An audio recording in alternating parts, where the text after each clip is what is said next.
Bien-aimés, très heureux de vous retrouver dans cette émission Réflexion.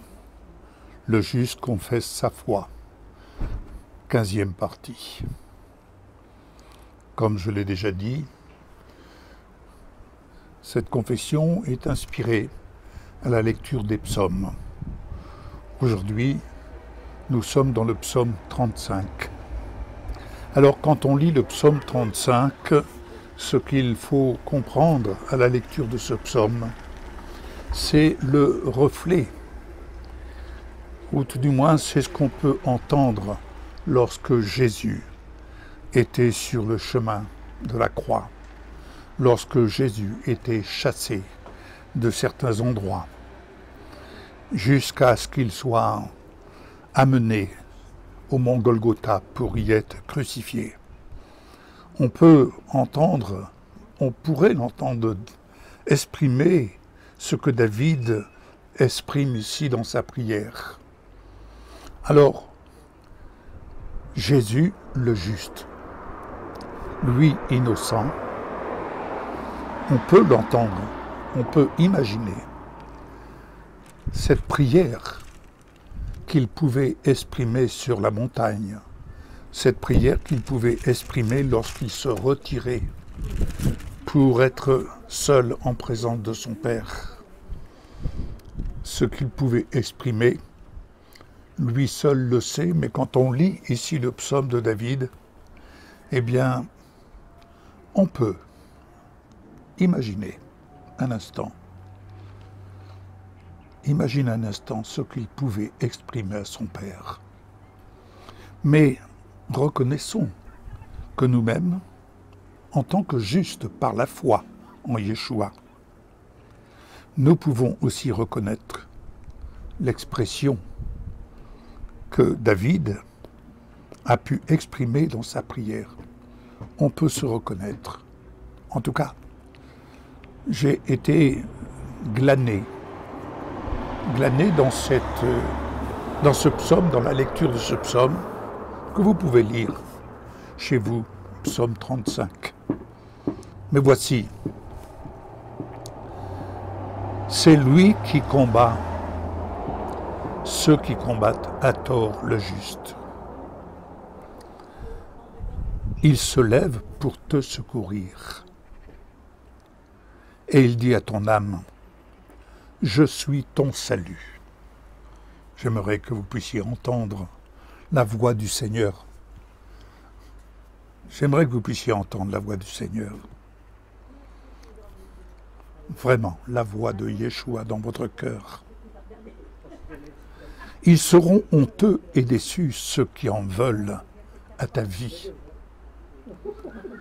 Celle de Yeshua qui habite en toi, son ouvrier, son ouvrière. L'ange de l'Éternel les chasse. Leur route est sombre et glissante. L'ange de l'Éternel les poursuit de ton environnement. La ruine les atteint à l'improviste, ils sont pris dans le piège qu'ils t'ont tendu. Juste en Yeshua, exulte de joie en l'Éternel, réjouis-toi à cause de ton salut. De tout ton être, tu peux dire, qui peut comme toi, Dieu d'amour, délivrer le malheureux et le pauvre de celui qui les dépouille.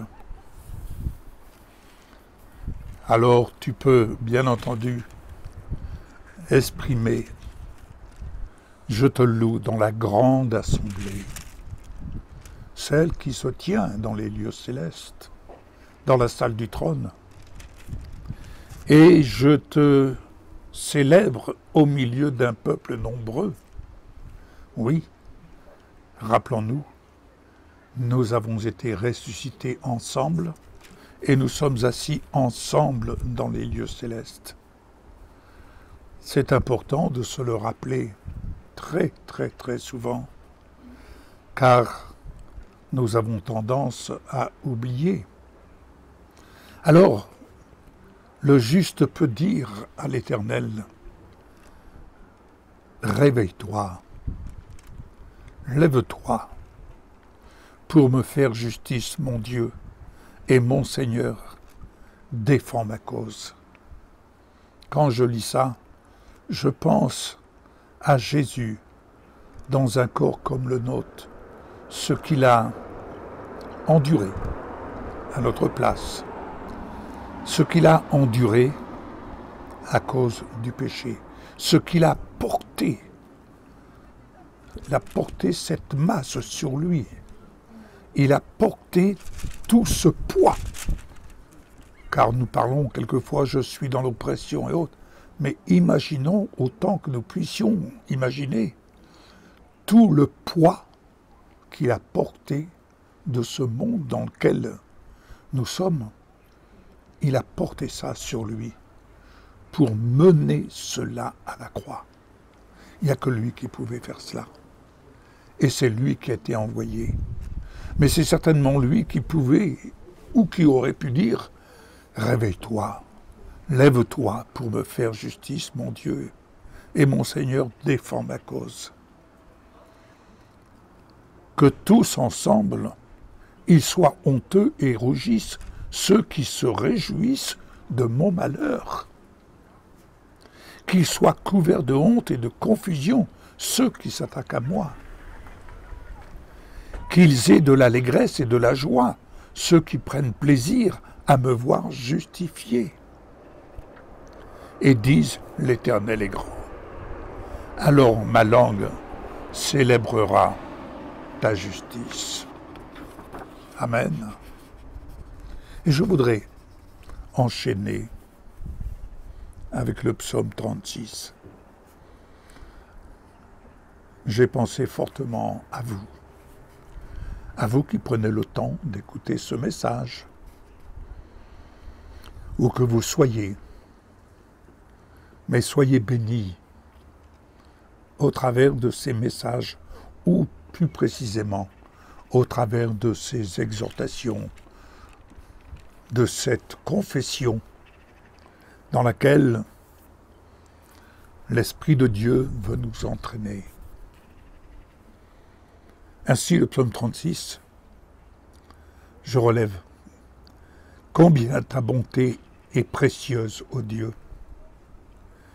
Heureux le juste qui cherche en toi son refuge. Il se rassasie de l'abondance de ta maison, et tu le fais boire au torrent de tes délices. » N'est-ce pas merveilleux? Est-ce que vous êtes dans cet esprit de prière? Je vous exhorte à être dans cet esprit de prière. Je vous exhorte à incliner votre cœur, à incliner votre âme. J'oserais dire, si vous me permettez, oubliez-moi un instant.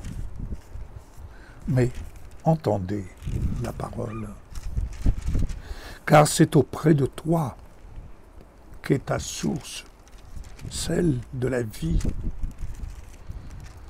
Et c'est par ta lumière que je vois la lumière.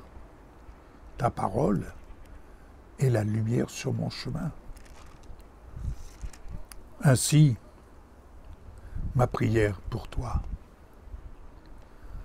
Étends ta bonté, Adonai, sur ceux qui, par Yeshua, te connaissent, et ta justice sur ceux dont le cœur est droit. Révèle ta bonté, Adonai, par Yeshua, à ceux qui ne te connaissent pas, mais qui s'approchent, qui cherchent à te rencontrer, Yeshua. Oui, étends ta bonté, révèle ta bonté, Seigneur, dans ces cœurs qui te cherchent. Un jour, je t'ai cherché. Des années durant, je t'ai cherché. Des années durant, j'ai traversé l'ombre de la mort. Mais un jour, tu es venu frapper à ma porte. Mais c'est surtout le fait que j'ai entendu ta voix. Quand tu m'as dit, je te purifie, je te purifie, je te purifie. Oui, à juste raison, ton sang m'a purifié, esprit, âme et corps. Qu'il en soit ainsi, Père, au nom de Yeshua, pour cet ami qui écoute ta parole, celle que j'exprime au nom de Yeshua. Cette parole qui vient d'en haut.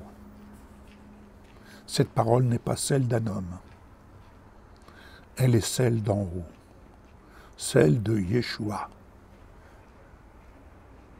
Je te prie de bénir chacun et chacune, chaque famille que représente là où les personnes qui sont à l'écoute, qui visionnent cette vidéo, chaque famille, que vraiment ta puissance de vie vienne chasser les ombres de ténèbres qui rôdent autour d'eux, car il n'y a pas d'ombre sans lumière, et ta lumière met en fuite les ombres, et que ta paix soit le partage de chacun.